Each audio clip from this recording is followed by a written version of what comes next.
Today we are going to review a very important skill. This skill is called making inferences. Making inferences is using clues from the text and background knowledge to figure out things that the author does not tell us. Did you know that we make inferences all the time?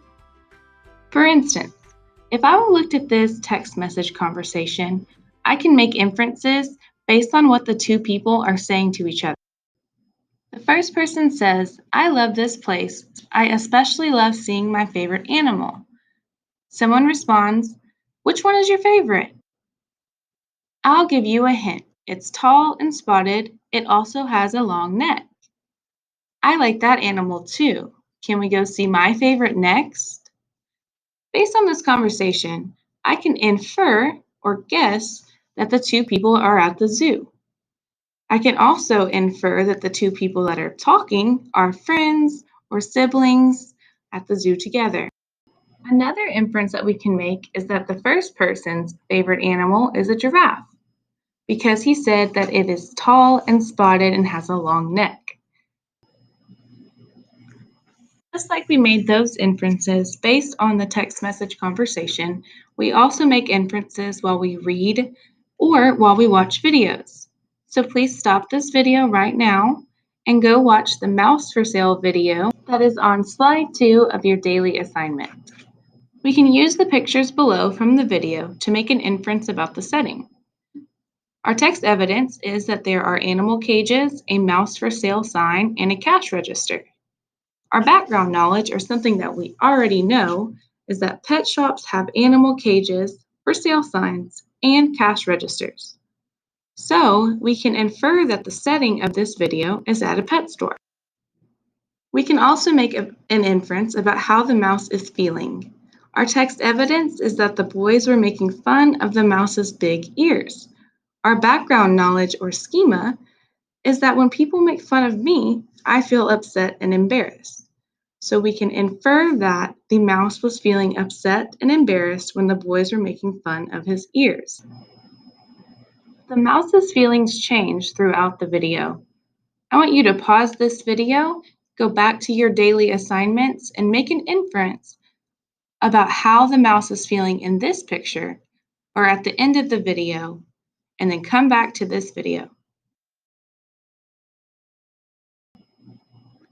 Next, we are going to practice making inferences from stories that we read. We read a story called The Mystery at Dad's Office a long time ago, so please pause this video and read it now. The link is on slide 4 of today's assignment. We have to make inferences to answer a lot of test questions. For instance, this question says, in paragraph 13, a nightlight offering comfort from a bad dream means that the light makes the boys feel blank. I used the same inference graphic organizer that we've been using to answer this test question.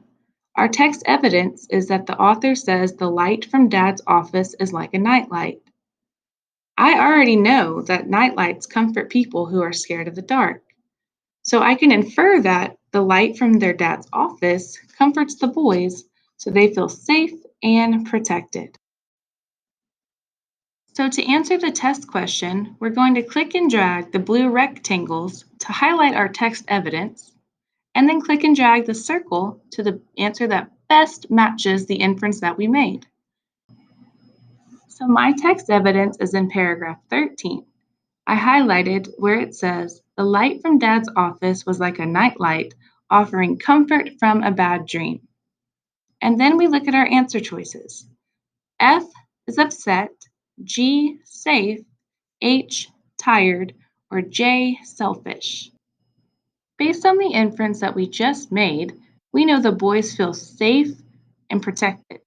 So we're going to click and drag our circle to answer choice G, which says safe.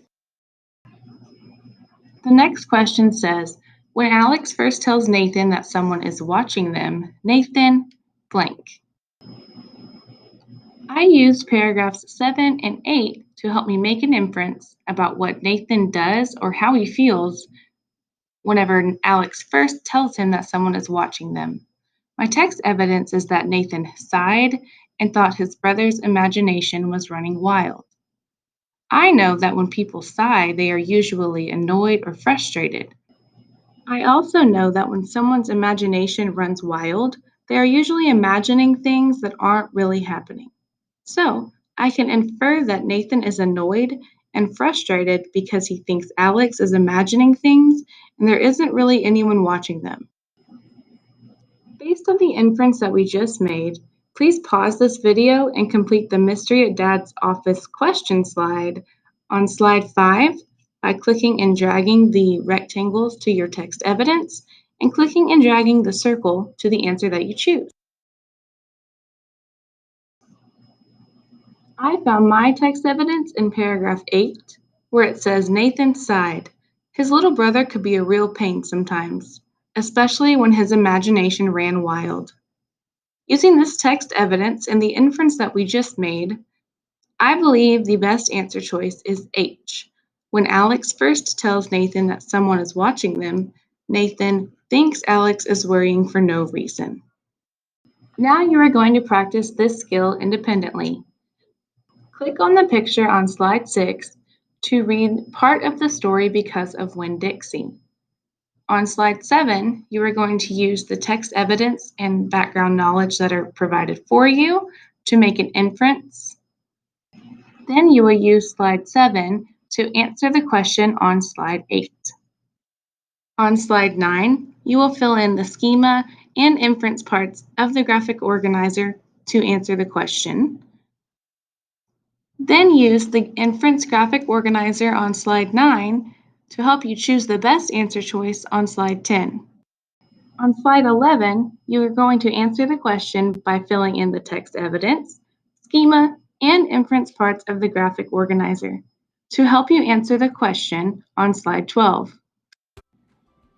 Every time you come across a test question that is asking you to make an inference, please remember to use this graphic organizer, find your text evidence, and choose the answer that best matches the inference that you made.